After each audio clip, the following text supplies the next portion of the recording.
says, "And Naomi said to her two daughters-in-law, 'Go, return each to her mother's house.' For however long they walked with Naomi, if they were to return and remain in Moab, there would have to be a point where the walk would end and they would eventually turn around. Each step forward would be a burden on her, knowing that each step required another step back in the opposite direction. And so finally she lets them know that it has been far enough. Her words to them are, 'Return each to her mother's house.' And yet, in the next chapter, we'll see that Ruth's father is still alive. The wording here is intended not to mean that the mother in Moab was the leader of the house, but to show that she, Naomi, isn't their mother, and that they have mothers who are awaiting them. In return to the mother would be a return to the comfort and the solace of a welcoming and familiar refuge. Naomi wanted this for them rather than the privations that they would expect in Israel. As widows, they would be extremely poor, and they would be dependent on the charity of the people for their livelihood. There is no fault in Naomi here, as many scholars try to infer. They will say that she's doing wrong to these daughters by having them not come to be a part of the covenant people. But the next half of verse 8 shows that that is a poor analysis. Here's what she says: "The Lord deal kindly with you, as you have dealt with the dead and with me."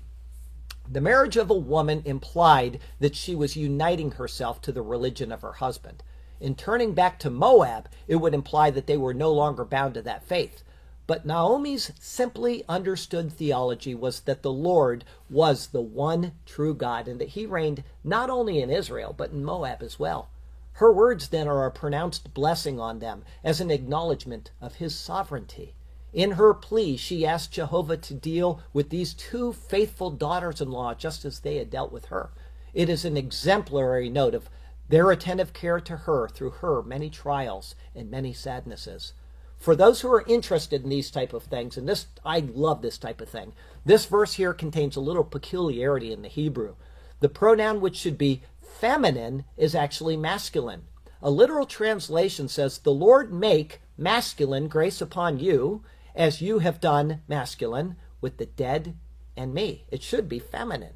In fact, there are 9 instances of gender discord in chapter 1 alone, and 7 of them are spoken by Naomi. Other gender peculiarities are found elsewhere in the book as well. These then are trying to tell us something, either directly or in the pictures that they present. In invoking the name of the Lord, she is here relying on his providence towards them. These two women married into the faith of Jehovah, and so through their kindness to her sons, she is pronouncing this blessing. No fault, but rather great faith is actually found in Naomi.